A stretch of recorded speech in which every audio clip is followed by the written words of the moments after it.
It is time for Political Breakfast. We're live this morning with strategist Tharon Johnson and Brian Robinson. Good morning to both of you. Good morning.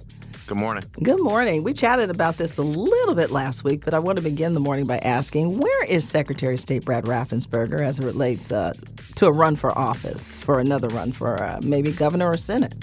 Brian, I'll begin with you. I think it's pretty clear Brad Raffensperger is planning for a run for governor.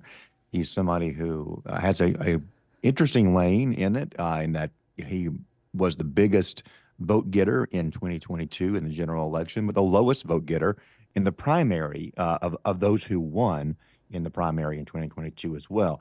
And so I think those dynamics will be played in this race as well. He would certainly be a very strong general election candidate, but the primary is going to be the obstacle for him. Can he get through it? He does have immense personal wealth. We'll see if he's willing to go toe-to-toe with Burt Jones as far as the $10 million that Burt Jones has put in. And then, of course, he's probably competing for some of the same voters as Chris Carr in this primary. And Carr has made the argument that he's the only candidate who can win both the primary, as he's targeting that at Brad, and the general, and he's targeting that at Burt Jones. I don't know, Tharon, what are your thoughts? Is he in or not? And do Democrats care? Well, we care because, as Brian just laid out, he's a formidable candidate. Anybody who's been elected statewide numerous times, you have to take him very seriously. I think the thing I would add on what B-Rob just said is that, how does he raise the money, and also how much of his own money will he put in? Would Brad Raffensperger be a formidable candidate against Democrats in the general? Yes. Anybody running right now will be formidable, but it's just that, can he get through a primary? And I would tell you this, it's pretty late. We're in September now, and we think this election, he's got to set it. He hasn't set it yet in May of next year. So I know he's talking to his team and trying to really figure out a quick calendar where he can actually try to make some noise and try to win this primary if he can. But I'm just worried that right now it's a little late in the game. Yeah, Brian, what are your thoughts? Is it too late? It's not too late when you can self-fund. If you can write a check, you can immediately put yourself into contention. We saw Congressman Buddy Carter, for example, someone who's also worth a lot of money, put $2 million in over the summer. He entered the race with a campaign ad buy that played all over the state to raise his name ID, to raise awareness, and try to go grab voters very early. Brad's got the ability to do it, but I can tell you, I've been around a long time. Tharon's been around a long time. We've dealt with a lot of really, really rich people, and they didn't get rich by spending a lot of money. So even when they have a lot, they're very hesitant to write a big check, because rich people don't keep $10 million in cash laying around, right? They got to go move stuff. They have it in properties. A lot of it is not liquid.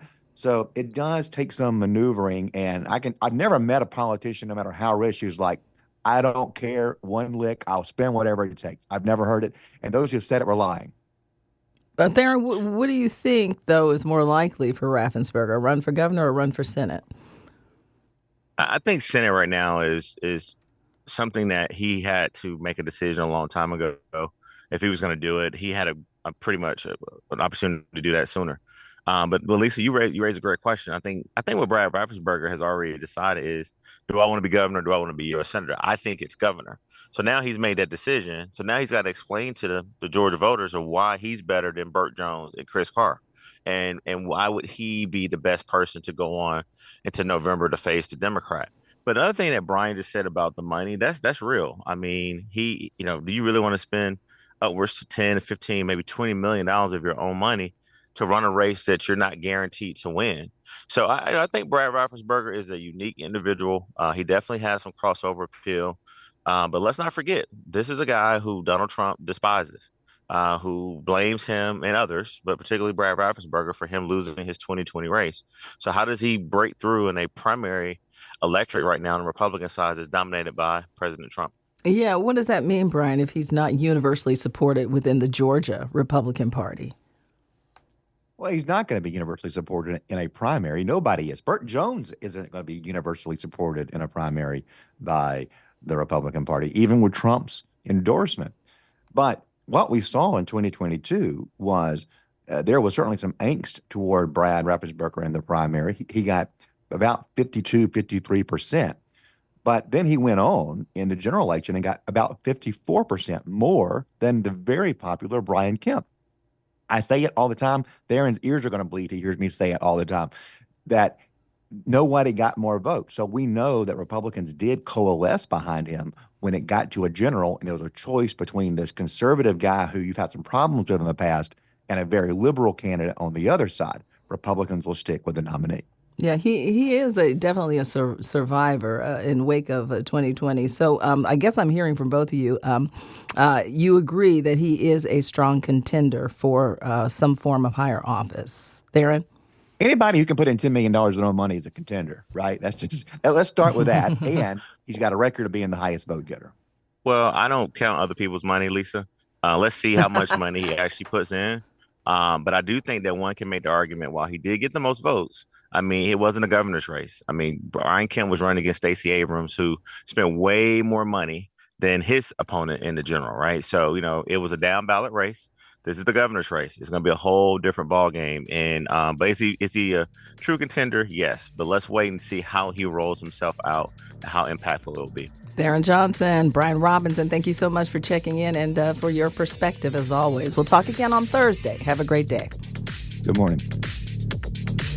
Amplifying Atlanta, this is listener-funded WABE.